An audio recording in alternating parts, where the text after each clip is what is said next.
Seat seat এই শব্দটোৰ অৰ্থ হ'ব বিশ্বাসঘাত বা প্ৰবঞ্চনা বা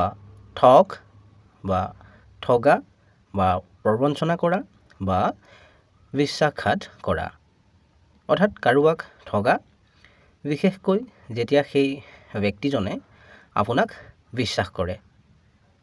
অহা দুটা বাক্যৰ সহায়ত আৰু বেছি ভালকৈ বুজি লওঁ It is not nice to cheat in games. খেলত প্ৰবঞ্চনা কৰা বা